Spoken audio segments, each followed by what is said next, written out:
Hello, everyone. Good afternoon. Back again with another Talent Connect. My name is Alex, and I'll be your host for today. And on behalf of CakeResume, I would like to thank all of you guys who already find time to stay tuned in this event. But first of all, before we start today's session, I would like to introduce to all of you about CakeResume and why CakeResume could help you with your career needs. So, CakeResume is a one-stop talent platform for job seekers, starting from creating your resumes. This is especially very benefiting for fresh graduates who's just starting their career path and was wondering on how to make a better CV so they could stand out compared to other candidates. So you could just go to our Cake Resume platform and then make your own resume, edit it using our own template. And after that, Cake Resume also have a position platform. So after you create your resume in our platform, you could then just apply directly using our job platform in Cake Resume. And to kick off today's event, it is called Talent Connect. And Talent Connect is one of our monthly segments where we invite speakers to dive deep about their current work, the industry they are currently working at, and tips on how all of you could grow in your careers. So make sure to follow our social medias to stay updated on the following events. We have in Instagram, LinkedIn, TikTok, and also Telegram communities.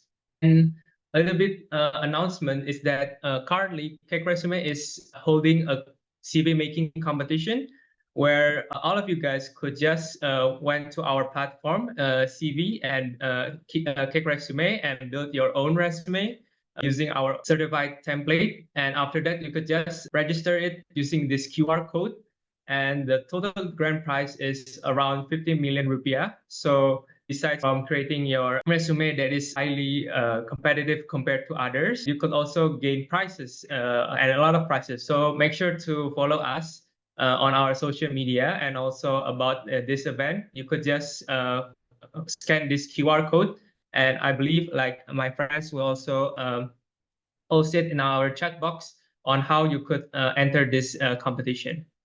In today's session of Talent Connect, we will dive deep into AI and also career growth about how we could elevate our career growth and also using AI in our daily lives, where we could optimize those AI to also make ourselves excel in our daily activities. And today we have already collaborated with Pensieve, which is an a startup company that deals with AI and also deep tech. And as our today's guest speaker is already joined by none other than the CEO and co-founder of Pensieve. She is a serial entrepreneur who has various working and academic experience in career growth and also AI.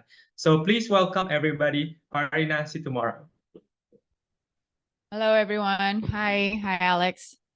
Hi, Farina. It was so nice to meet you. How was your day? It's great. Thanks. How's yours? It's pretty nerve-wracking actually. Oh, But why? it's okay because like this is our first collaboration with company and holding this webinar, and we really Mm, appreciate your effort and also your time in already partaking this event. okay. And we know how much you value your time, so we are very grateful once again to be able to, for you to be able to be the guest speaker in our event today. Okay, then maybe Farina, maybe you could first introduce yourself briefly about yourself, from starting from your education, like your university, until how you are able to be in this point of time today. Wow.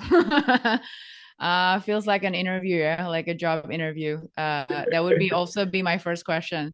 Um, well, yeah, well, you have it all right there. That's how I got here. Um, uh, yeah, well, long story short, I graduated from UI, and then I almost immediately started my career in technology companies. So I started off at IBM. I was doing a lot of sales role, product specialist roles.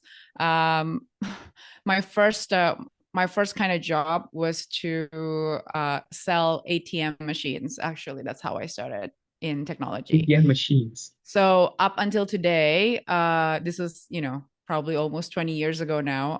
I'm obviously very old compared to most of you here. Nah. But if there's a broken ATM machine, I could probably fix it. So that's how I started my career. And then I moved to Microsoft. And then that's when I decided to pursue my MBA. And then I went to the States. I stayed there for a while. After the US, after graduating, I actually got an offer to go back to my internship place. I was offered a full-time role there at a company called BlackBerry. I don't know if most of you do you know this or did not know this company? So I used to work for BlackBerry in their corporate headquarters in Canada.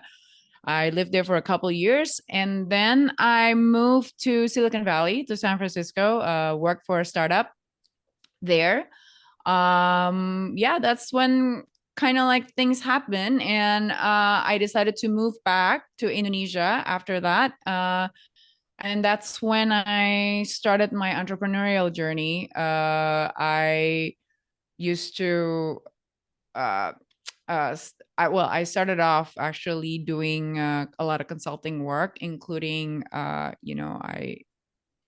basically what I wanted in life at that time was to participate or do a presidential election campaign. Why? Because at 2008, when I was in Chicago, I was inspired by the Obama campaign. I was handing out stickers for the Obama, and the Obama campaign was the first presidential election campaign that really leveraged technology and social media.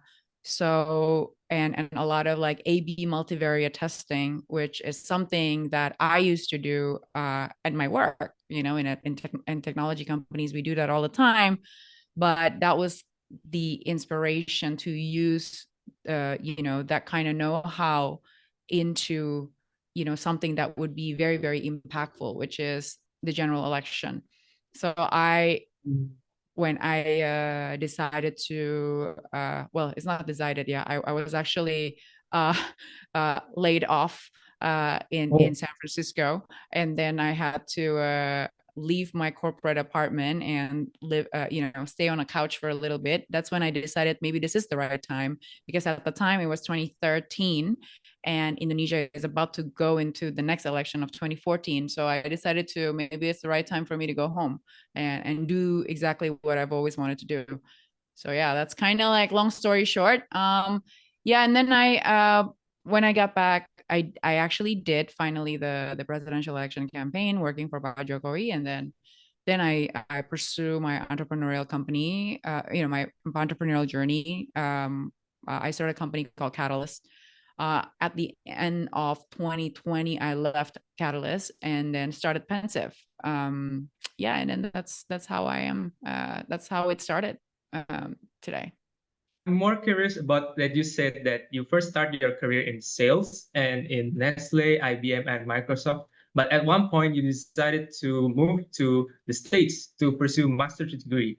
Is there any decision or any reason why you do that? Is it because, oh, maybe in sales there's no future, or I want to pursue a more higher degree in States, or what are your takes on that? Do you want Diana's answer? Yeah. Okay. I actually I didn't know what I wanted to do when when I finally grow up. I don't know what I wanted to be. I don't know what, I wanted to do with my life. So I thought MBA was probably one of the best options, including, so when I was reading IBM and Microsoft, it's such a huge company, right? It's about, IBM is about 100,000 people when I was working for them, or maybe 300,000, Wow. something huge. Microsoft was about 100,000. And I myself, I wanted to show that I could be something, and, working in this small Indonesia, making an impact enough that And I felt like, oh, I'm just doing what told to do. I felt like I was only doing execution work without much thinking about it. And then I wanted to be more. I thought if I could go to the corporate quarters, drive and set the strategy, I would make more impact. And then I also thought that out of one person, 100,000, if I leave my company tomorrow, I don't really matter in that grand scheme. Obviously I have all these ideas young, thinking I could be more dated, or my when I strategy vision. So that's when I decided to go to school, and I thought going to a top business school will give me those kinds of positions in the headquarters. I finally be the one who strategy. That's why I decided. That's why I went.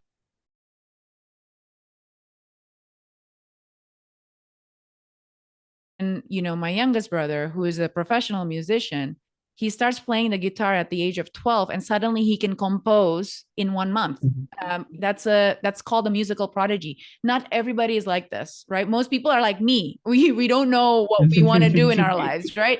So sometimes people's talents are really hidden, and you don't know what you're really good at until you figure out who you really are. You get to know yourself more. You try many, many things and you explore, right? So I think we, as young people, sometimes you get too caught up and you get too close minded, especially after you spend 4 years in school and you decided that, hey, I already studied this thing for like 4 years and I have to make a career out of it. Now, remember that this is a decision that you make when you were 16 years old or 15 years old. You're trying to pick a major in a college. You think you would do that for the rest of your life. No, that's impossible. I mean, some people do, choose the right thing and maybe it's absolutely right for them. But most people, they still need time to explore. So, long story short, yeah, it's okay to plan. Yeah, it's okay to have somewhat of a rough idea what your life is going to be. But if you don't really know, that's also okay. It's okay to be unsure about things. Let's say, like, hey, I want to test 1, 2, 3. I'll try it out. Maybe I'll decide later on after I try it, right? Or, I'm thinking this will be my 1 year or 3 years goal, but I'm going to continue to validate whether or not this is the right goal or this is the right plan for me. Especially when you're in your 20s. So that's what I would do. If we're like so uncertain in our 20s, is it best to seek out like guidance, like in the form of mentorship programs? Like I believe you yourself open up your own mentorship programs when you graduated from your UI. And in those mentorship programs, like what do we have to find in a mentor? Is it like, oh, I want to be like Bill Gates, so I want to seek a mentorship that is like similar to Bill Gates, or I want to like a certain way of life in the future, so I seek out mentor that are having a similar way of life like that, or what? Okay.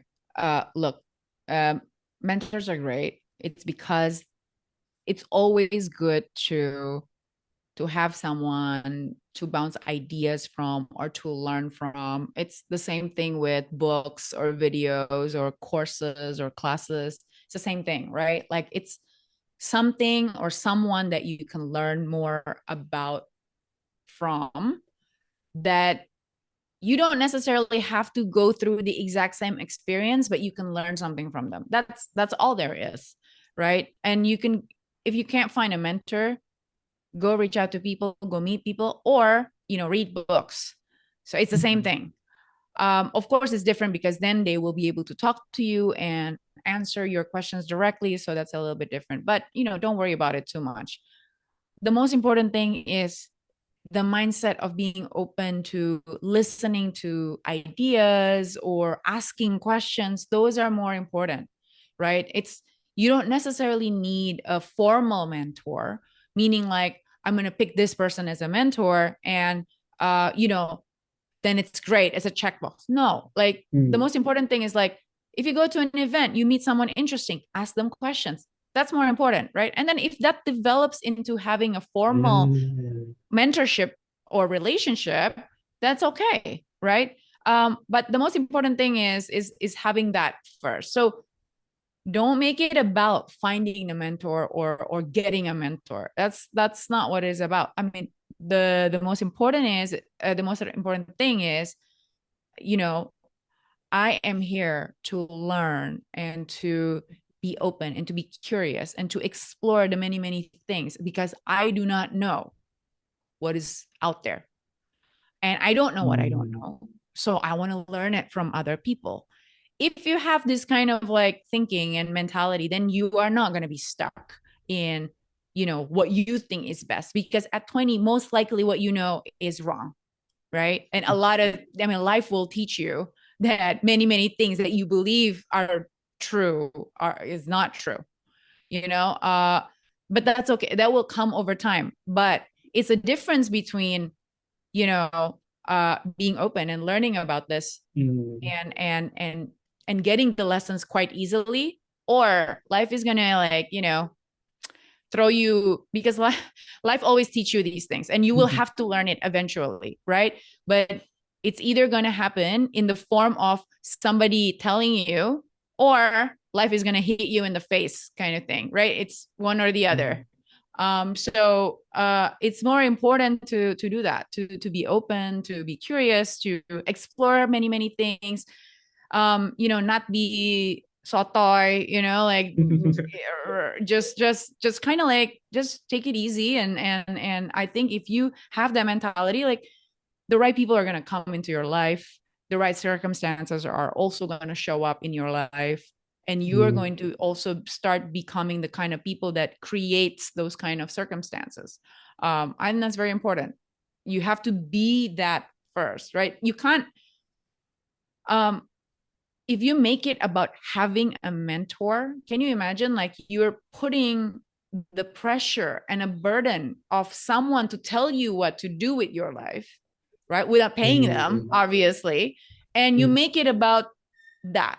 It's actually not, right? A mentorship relationship can actually be very rewarding for both sides of the table. So it's not just you asking, it's also you offering things.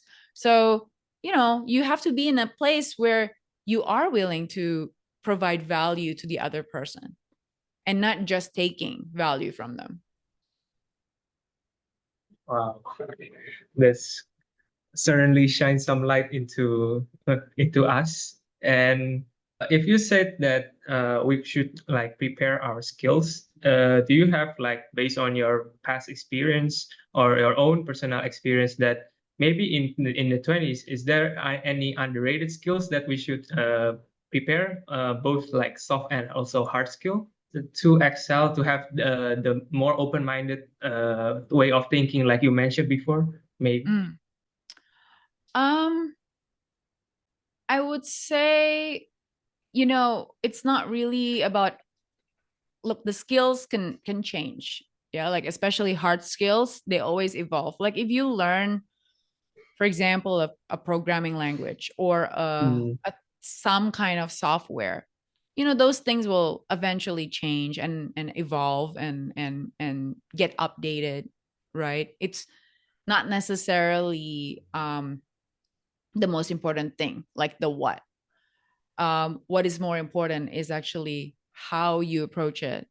If you are the kind of person that loves to learn, that's a really great skill to have, right? But sometimes people say they like learning and then they wait until, oh, I really love, I want to learn something new, and that's why I'm applying to a master's degree or a doctorate program. And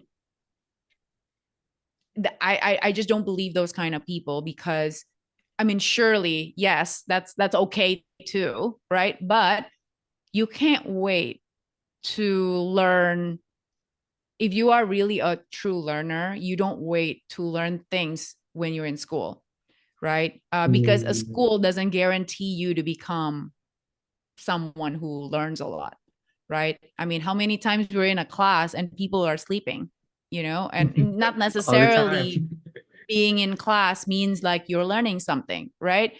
It's the same thing like at Pensieve, for example, we have books here. We have, e-learning, access to e-learning. How many people use it? Some people do, some people don't, right? So, when you're in a classroom or when you're in a meeting, some people ask questions to learn about why did that person think that way? Or how did you come up to that conclusion? Some people just stay quiet and they don't want to know. They're not curious, right? So it's about attitude, it's about mindset, and it's more about the how, the process. It's not really where, it's not really what you're learning, right? If you have these kinds of open-mindedness, the willingness to be open, to be curious, to explore, to fail, to fall down, like when you're trying on something over and over and you constantly failing and it hurts but you do it anyway. Those kinds of things are more important, I think, to learn in your 20s. So and I think another mindset that is important to understand is that mastery takes a long time. Mastery is not going to happen after you stay in a job for a year or 2 years, right? Just because for example, I don't know, UI design or UX design or programming or whatever, coding. It doesn't mean that like you're gonna master it after 2 years and then say like, oh, I have nothing else to learn in this company. I've already learned everything I need to learn because I'm doing the same job anyway. That's not true, right? It takes years to master something. I think I've been doing marketing my whole life. I don't think I mastered it. There's a reason why if you go to anywhere in Japan, right? Like people are still apprentice. You know what an apprentice is, right? A student The student. after 35 years of doing the same thing. So I think it's very apa ya, arrogant to think like you already know enough or you already know a lot. This is a very I would say dangerous mindset, because you don't know, right? I mean, if you are not learning, trust me, it is not the school that you are in, it is not the place, it is not the relationship, it is not the people around you, it is you. It's a choice, so having a mindset of being patient to master something, being open, having a curiosity mindset. I think these are the skills that are super underrated. I think I agree with you because like in our generation, like example millennial and also Gen Z is, I think we tend to want to everything to be instant because when I was a kid until now, like everything could be like maybe solved instant, like instant noodles. Like now, if I want to crunch out my homework or what, there's like an instant solution to it, maybe. Like, Yeah. of course, you have heard like ChatGPT and stuff, and maybe that's like affecting our mindset. But I believe I heard a lot of from like my parents, for example, they always said like there's no instant way to doing things. You have to like put due diligence into it and hard work into it. But that brings up to I think another point. Okay. if I can add one thing, learning something, right? There's always a curve of learning. And when you don't know how to do it, and then you learn it, right? It's a huge jump from not being able to do it at all to be able to do it, right?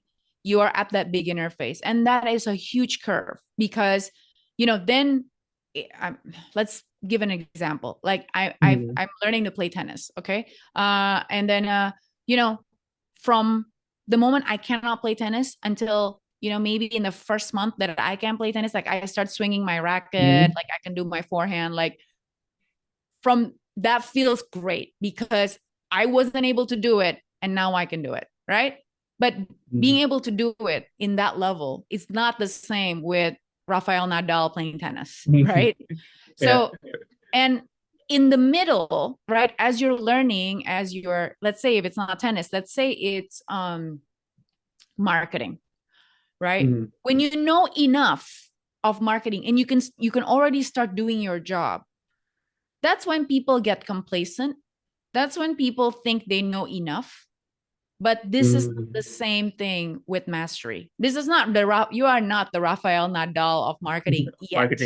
Okay. 5 years does not make you a Rafael Nadal. It is a whole lifetime that takes you there. And I think this is people get really bored in the middle. Why? Because the increment of learning when you are in the middle is just very small, right? Now I'm at the point after you learn it for 2 years, let's say it's marketing, tennis, whatever, design, right? Your increment, you don't get good, you don't get to great for a long time. You are going to stay in that medium zone for a while. And that is what we call, I think it's called the dip or the messy middle. The middle is where most people give up. The middle is when people, tend to just stay there and they don't ever become an expert or a master, right? Because it just takes time, and not enough people are willing to do that, right? Some people, then they get bored, they move to other things. That's why not everybody becomes Roger Federer. Not everybody becomes whatever, like an elite athlete, because it takes that much time and every hour of your life to think about that one thing to become that great. And most of us, I mean, most corporate workers or, people who are in business, right? You don't tend to master one thing, right? I mean, if you watch Jiro Dreams of Sushi, they just, cut sushi for like 25 years and it's a skill, and people don't do it like that, right? So only the true masters do that. Now, I'm not saying everybody should become a master and start focusing on one thing, but if you do find that one thing that you really like to do, you can either do that or you understand enough about yourself. Like, look, I'm just gonna get to this level. That's enough for me. Maybe I need to move on and I'm gonna explore other things. That's also okay. But do it consciously. Don't do it because you're unaware that you think you know better or you think you're already a master when you're not. That's the most dangerous thing, So, yeah. Oh, but that brings to another point is like, for example, when I'm trying to honing a skill, or in your case, you are trying to master, or I mean, learn tennis. And for at the first part of it, you will be very motivated to learn more about the niche. Like, for example, I want to know about sales. I watch YouTube videos. I read books and stuff. So the growth is very fast. But after that is the dip that you said. Like not much progress in it. But how do we keep on being motivated during those times? Like, because motivation is like very crucial for us to like grow in our skill sets, right? So what do you think for us to keep on having that motivation? Look, motivation, I'm not going to go into the science of it. There's like all these research about motivation. There's intrinsic motivation. There's extrinsic motivation. All that stuff. I mean, I guess you guys can learn. You guys can Google that. But,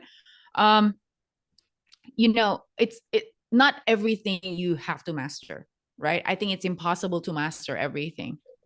For example, CEO of a company, I know what my engineering team does. I also know how the pre-sales process works. I understand HR, I understand finance, I understand accounting. Am I a master at any of that? No. Right? Like, it's not, I don't have to master everything. I'll just get good at maybe one or two things, and that is my thing, and that is part of me, performing my superpowers or my strengths, right? Like, that's you need to find out what those are, because if you are performing your own strength, is something that you are born to do, or naturally you're really good at, and then you kind of explore and learn how to do it in, better every time. It's not that hard to be motivated, right? Because you're good at it. And then the second piece is, actually, you have to like it, right? And most likely you will like the thing that you're really good at. It's unless some, maybe not everybody is like that, but that's a thing. You have to figure it out, and you don't necessarily have to be good at everything, right? You can know enough, right? So the let's say, like, my recruiting team, they have to recruit engineers. Do they have to understand coding? No. They understand HR. They can really be really good HR people, but they know enough about the different programming languages, the different technology stack, for example, right? When interview, they know what to ask them, and etc. So I guess that's the same. Look, at the end of the day, it all goes back to self-awareness, right? Becoming more aware of who you are, what you do best, what don't you like, what do you like, why, like the habits and the patterns that you have, the reactions, the emotions, the fear. Like, why am I always so scared every time my boss asked me to present, for example? Why am I always so scared when why do I feel uncomfortable every single time it's a deadline and everybody else seems to be too relaxed? Like, what is it about me, right? So people have different ways of understanding who they are and where they come from. I think that's very important. This is I mean, it's gonna make you better at your work, in your career, and also in your relationships and your life, once you try to do more to understand yourself. Wow.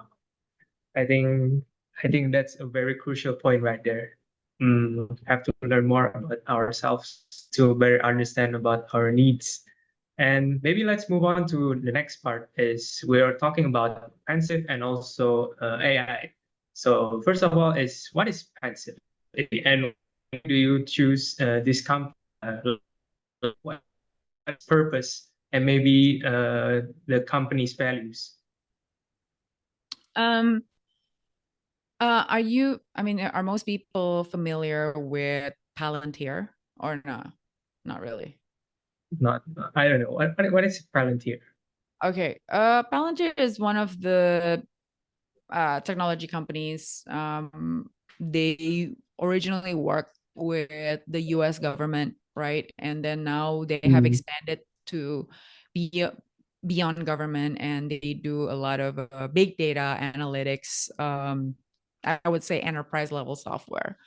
Pensieve is like Palantir, but for the emerging markets, for the global south, for Southeast Asian countries, and African countries, and Latin American countries, Middle East countries, where the needs of governments and large organizations are very different than the needs of the government in highly developed countries like the US or Europe.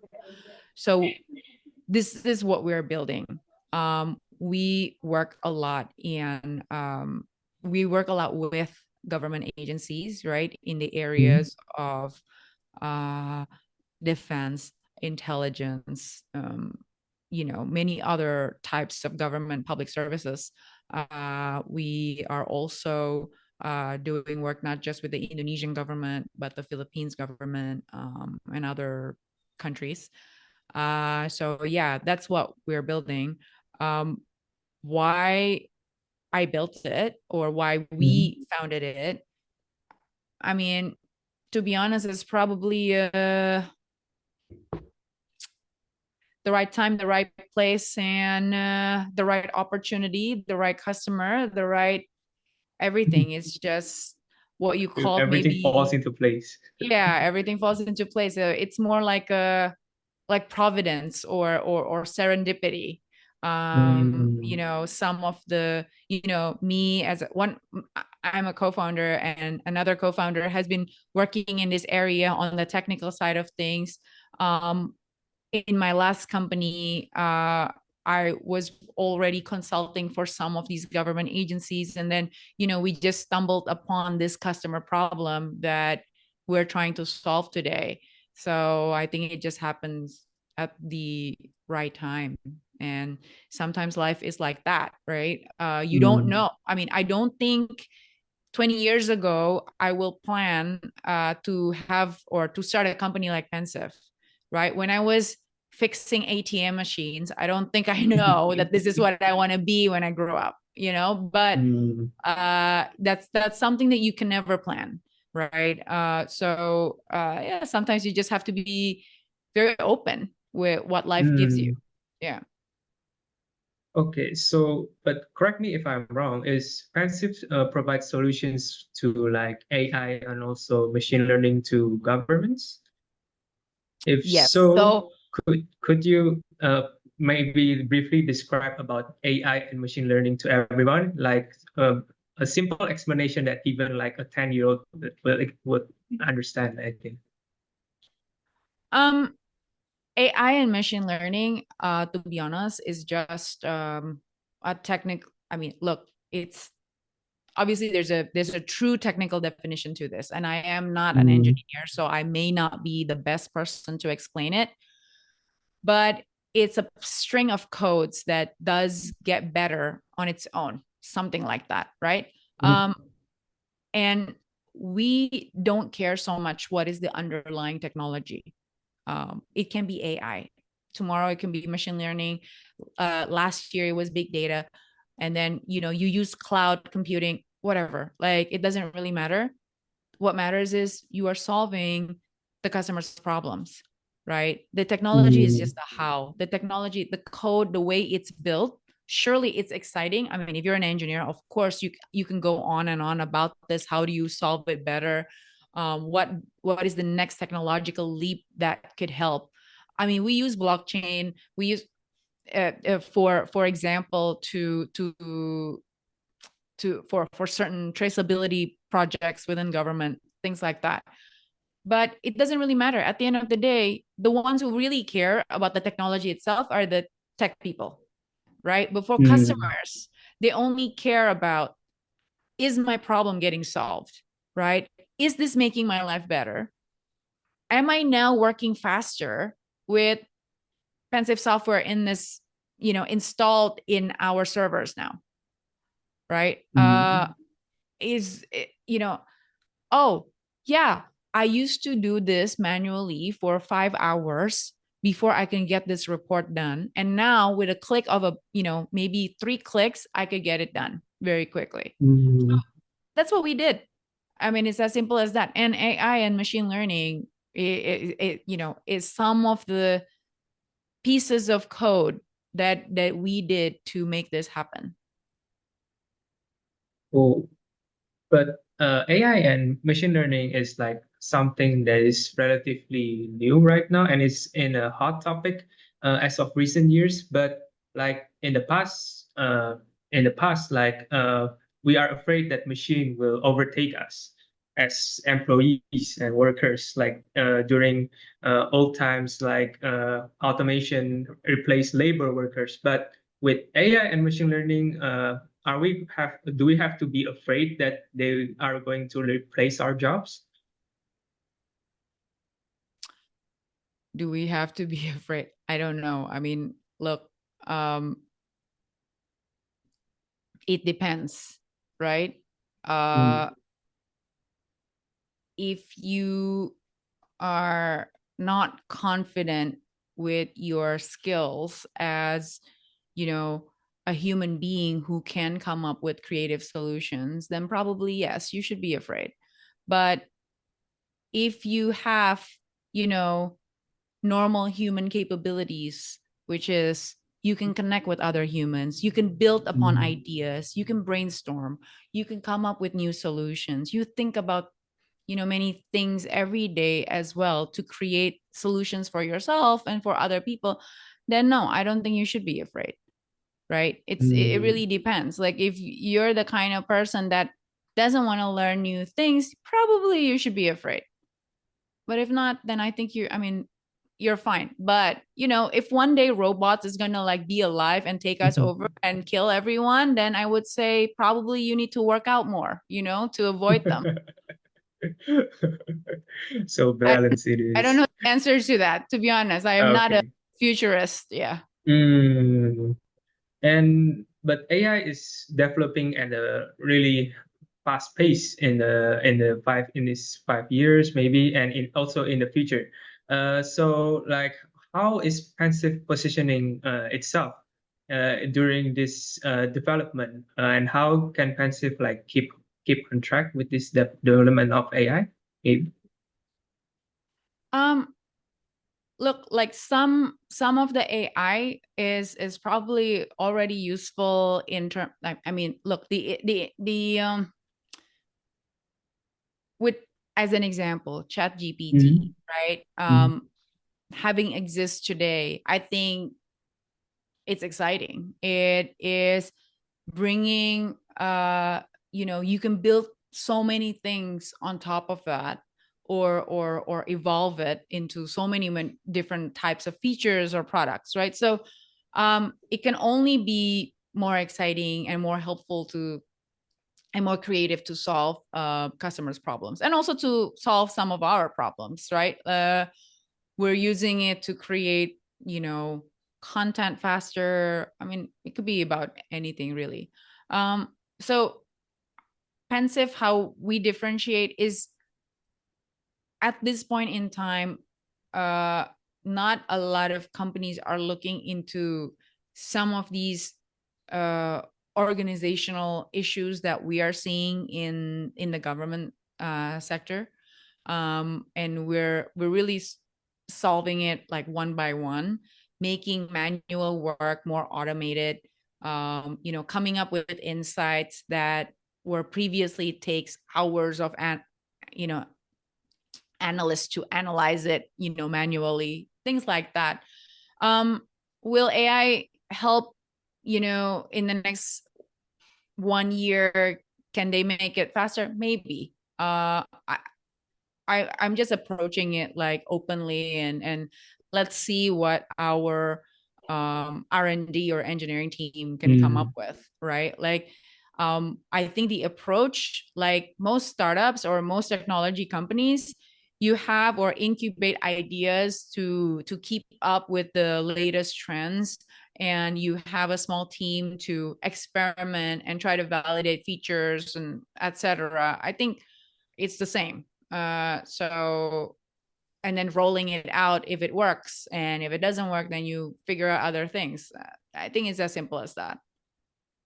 Maybe could you like share some cool projects that Pensieve have worked with governments, if you could disclose it, maybe No. with other. No. No. Oh. Unfortunately, most of our uh, projects are very confidential. Oh, maybe you could like example like, oh, I help in like what ways, like you don't have to like mention the name of the government, but maybe the features that you help.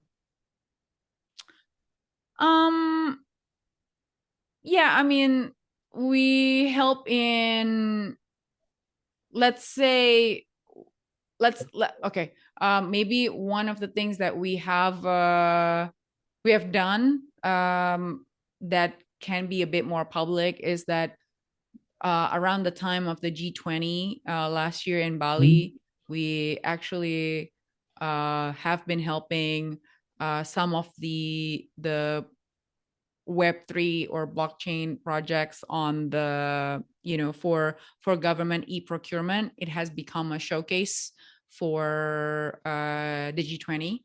So that's one of them. The rest, yeah. And anything that is related to the other agency, I can't really say. But let's say we also built, another prototype in the land certificate agency. We also help with something in intellectual property rights validation sort of engine and traceability. So yeah, we do things on that areas, but the bigger ones we can't really talk much about. Yeah. Understand.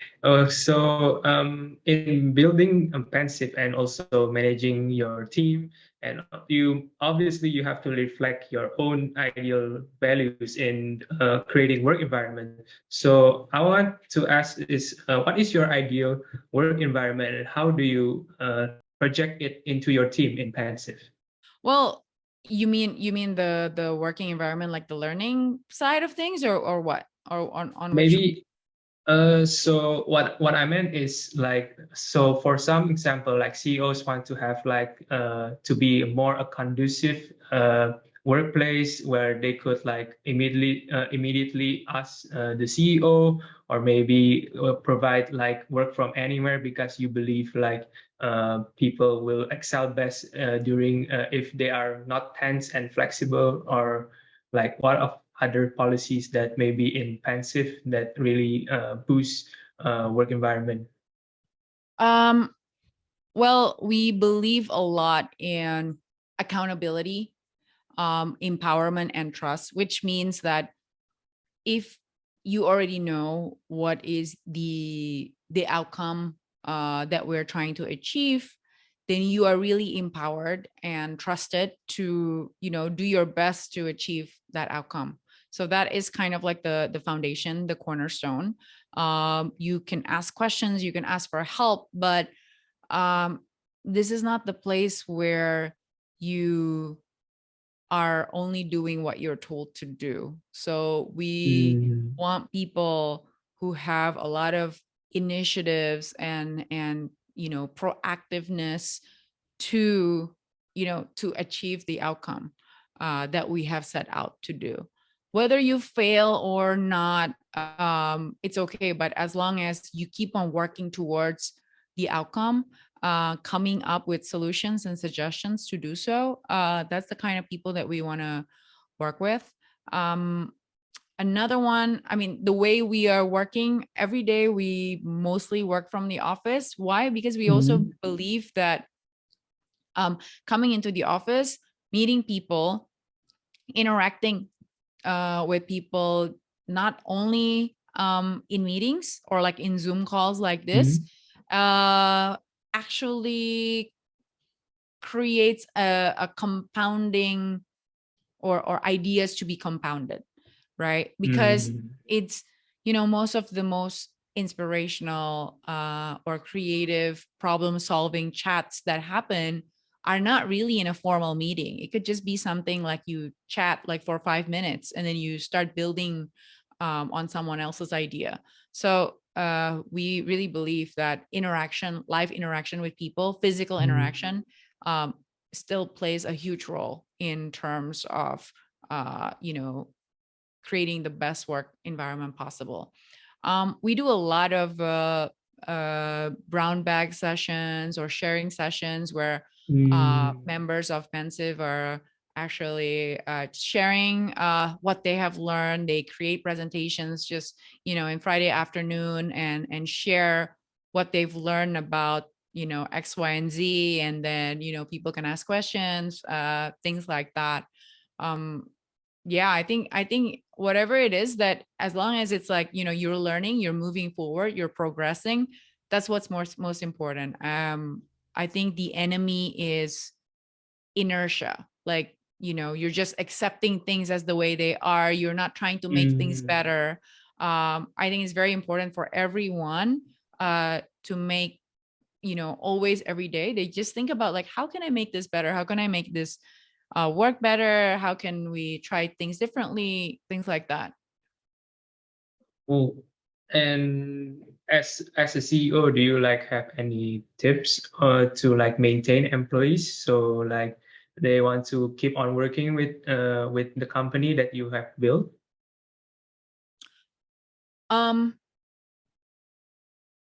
I think the best way to retain people is to become a successful, one of the best ways to do it is Mm, to also win and be successful, right? Because if you're part of something that is successful and you're doing something that is of value to other people, people are going to be inspired about that. I want people to feel like they can be successful here. If they mm, cannot be successful here, then they probably should move on to a different place where they can be successful. I think we have, we don't become successful at the expense of other employees, other teammates.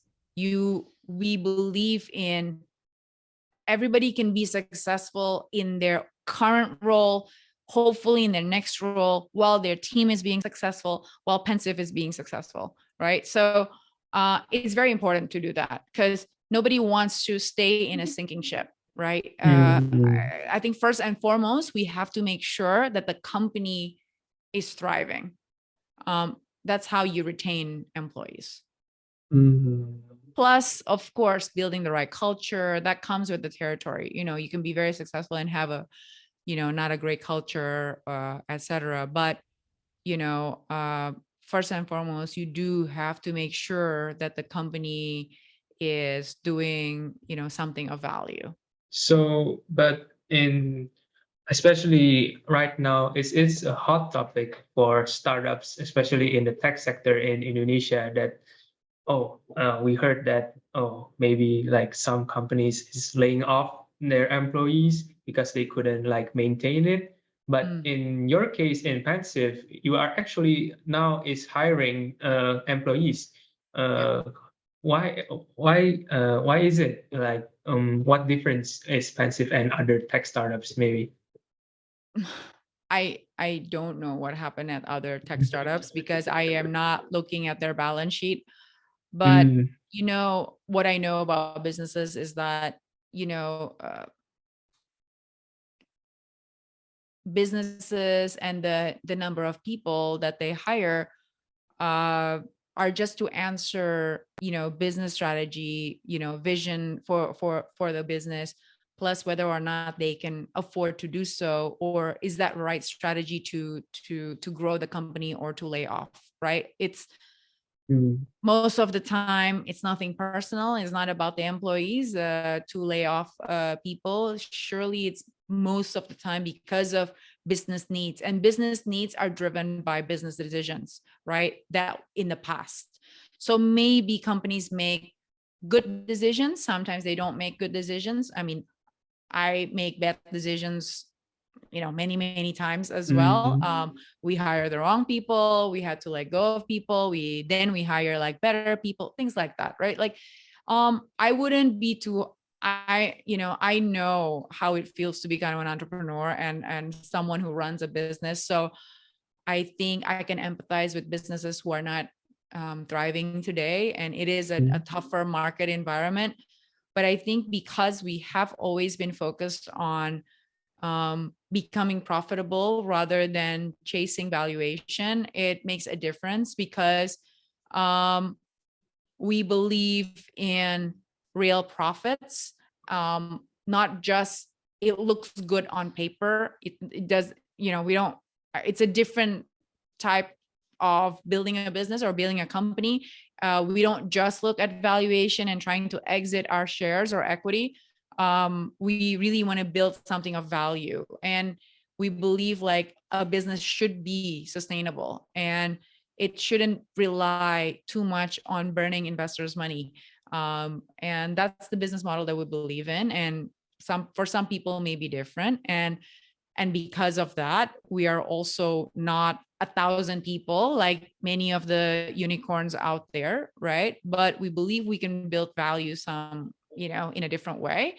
That's also okay, right? I don't know which one is right or wrong at the end because, obviously I'm not at the end. So I don't know. I could also be wrong. Yeah. Okay. Okay. So this brings up to our final segment is for the final tips. It's do you have any tips for someone who wants to like pursue in the AI or machine learning field? Like where could they start about learning this kind of thing? Maybe. Start reading and Googling things and talk to people. I think it's the same. I mean, whether you want to learn about AI or machine learning, or you want to learn about UI, UX, or design, or business, or HR, or management, or accounting, is the same thing, right? I think there's no difference to how you should approach the learning or where. I would start with the internet. I would start with books. I would start with talking with people. I think the most underrated one would be people who are already doing it, people who are already in the industry, because we tend not to ask for help from those who have done it. It's the same thing with, if you're applying to a job, or if you're applying to a school, or if you are trying to do a class. I mean, the best way to understand what you will get out of it is, or how you do it, is from someone who have actually done it. So I think that's quite,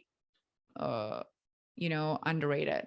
So I would also ask people, not just read what's on the internet, or, watch TikTok or YouTube videos. I mean, those are okay too, but, ask from credible sources. And if I'm someone right now who is going to like apply for positions in Pensieve, what qualities do you look into for new hires? Like which one stood out? I think having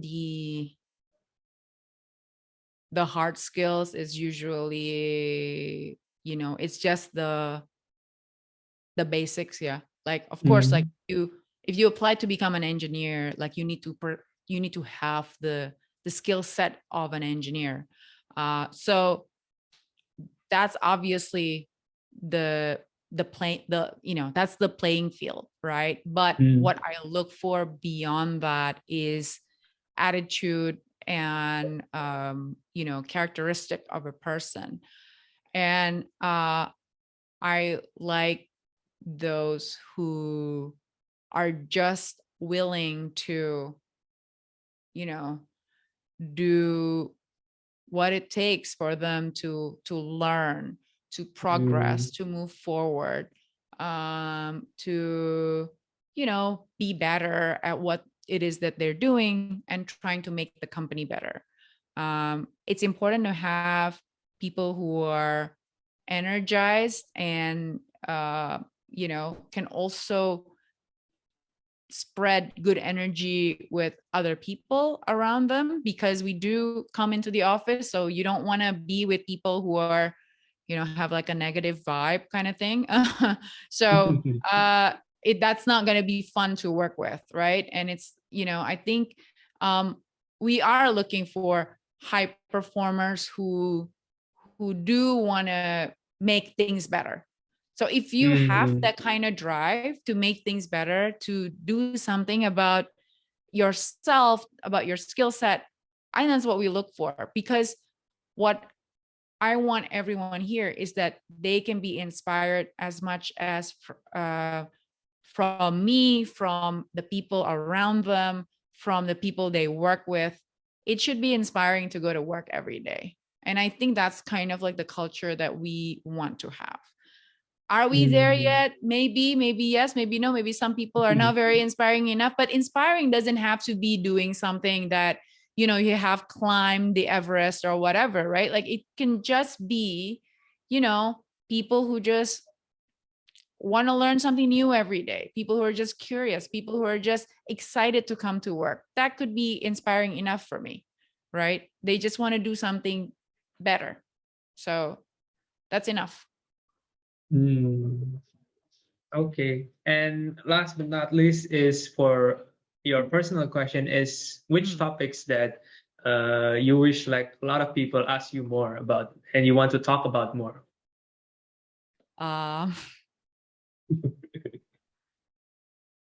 I actually don't wish people to ask me anything else other than what you have asked me to. No, I'm kidding. Oh. Yeah, but I really don't. I really don't have topics that I want people to ask me. I'm happy to answer any questions that I can answer. I don't know the answer to that. Okay. Yeah. Okay. So that brings us to the next session is for the Q&A session. And I believe that they already have several questions, and I will read it out to you maybe because we already curate some of the questions for you. So the first question is, hi Kak Farina, as a person who's been working in the States, what's the most contrast behavior that you think can help us to grow faster and become a better innovators? I don't think that there's that much of a difference working in the States or abroad or overseas with working here. I mean, humans are humans, and the spectrum of behavior or mindset is, I would say, the same, right? There are people who have a lot of initiatives. There are people that are not. There are people who are open-minded and curious and loves to explore, and there are people who loves to stay in their own ways.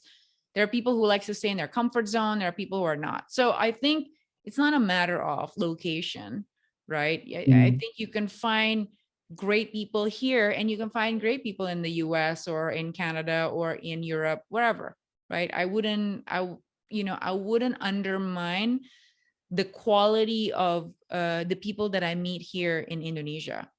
There's no difference, right? But it's, of course, there will be a huge difference between one company to another. In general, if you work for a big company, like with thousands of people, you will see all kinds of different people, right? The smaller they become, the more boutique, the more selective, then they get to, maybe it will only represent a few types of people. But what was the second part of the question about innovators? I don't catch that.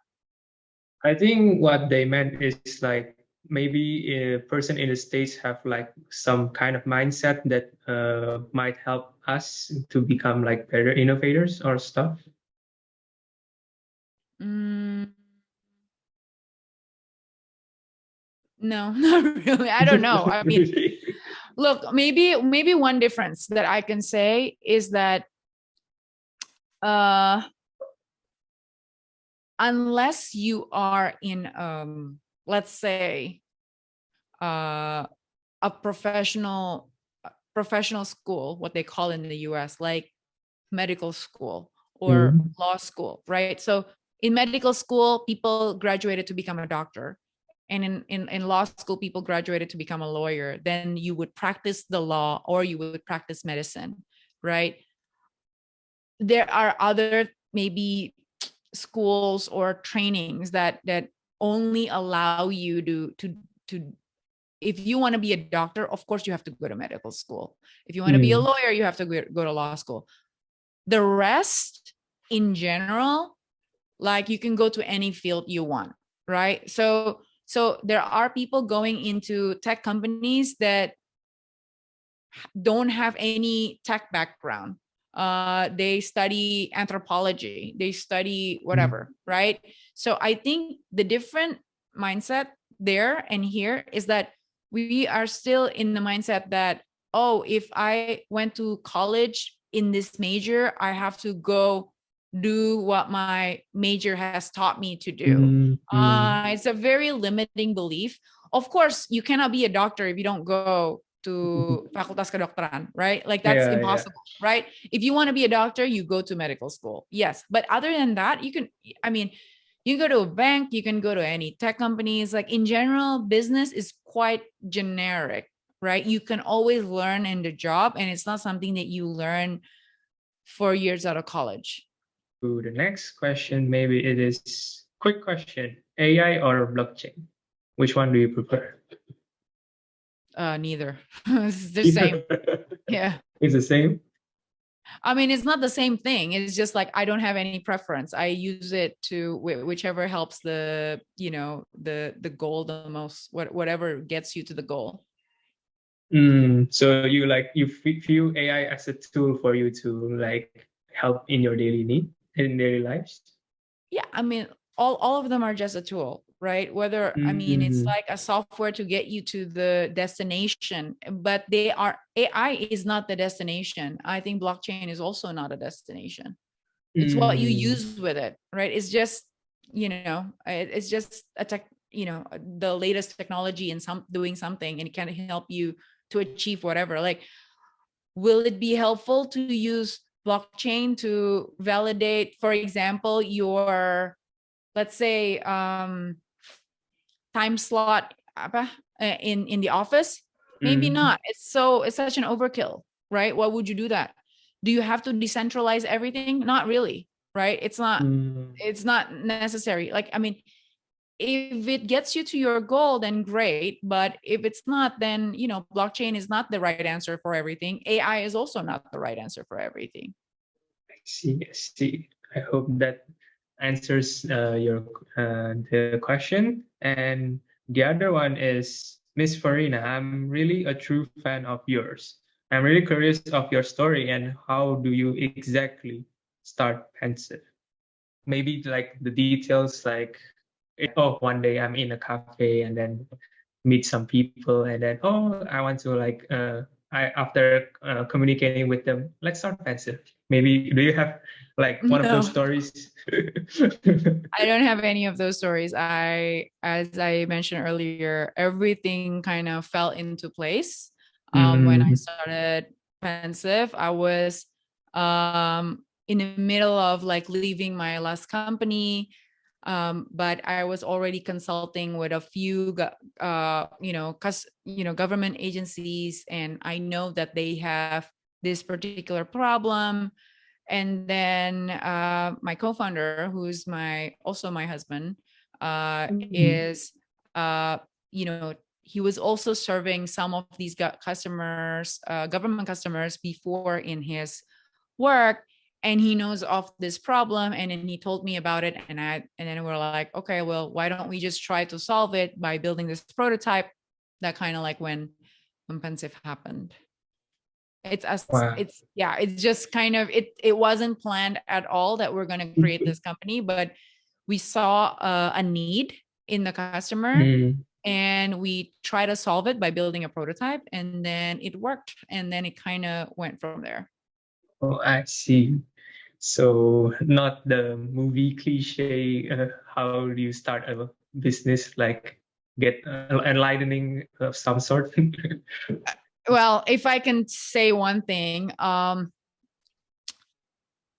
probably an entrepreneur who tries to stop other people becoming entrepreneurs unless you're really sure you want to become an entrepreneur. It's definitely not the easiest way to live your life. It's also not an easy route to make money. If you really want to make money, you shouldn't be an entrepreneur. You probably should be better off doing other things. It's really not for everyone, right? Like, I don't encourage people to become startup founders unless they're really, really sure it's really what they want, and they know what kind of risks it actually entails and what are the consequences to running your own company or building your own company.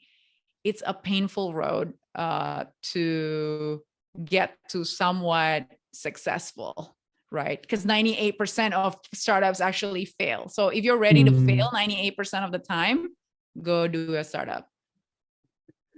Yeah. I think it brings up to another question that it's like connected to the answer that you just said, is that which one is the most important things to build at a startup? Is it ideas, like partners, choosing the right partners, or maybe have to have a stable fundings from investors? You should always go for customers first. So making sure that your idea has someone that is willing to pay for it is the most important than everything else. Yeah. Okay, and in your personal experience in building Pensieve, like which are the most like challenging problems that you face, like, and maybe how you like cope with that or overcome that? So Pensieve is not my first company. I've had, a few other I've started a few companies before that. The most challenging problems in almost all of the companies that I have run or built is people. People in the form of partners, employees, clients. I mean, it could be anyone, but most of the times, the most like challenging problems are about people, right? It's how do you deal with, unmotivated employees? How do you deal with, people who are actively trying to, make you not successful? How do you deal with people who are trying to back out of a legal agreement, for example? So, I mean, most of the challenge would come from people. I think, most of us underestimate that and think that people are very easy to deal with. They are not. Because why? Because they're people. People have motivations. They have self-interest. They have their own agenda. They have, and if you don't know how to relate with them, if you don't understand their motivation, it's very difficult. So, I would say having people skills is probably a very, very important one if you're going to become an entrepreneur. This is the last question for today's session, but make sure if you have any other questions for Farina, you could just keep on typing on the chat box and maybe we'll try to like forward it to Farina.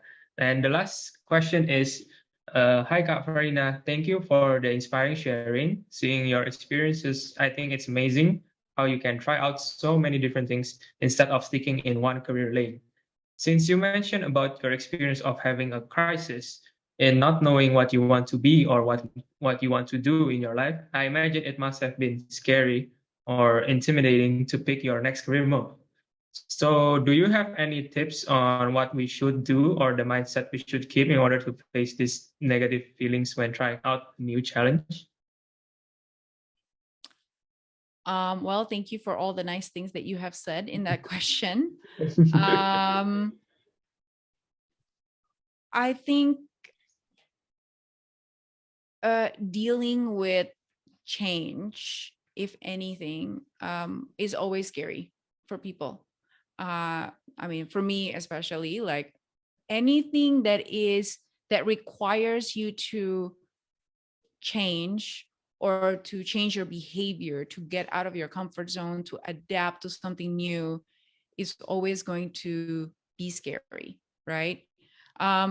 So, but the only way to get through it is to go through it.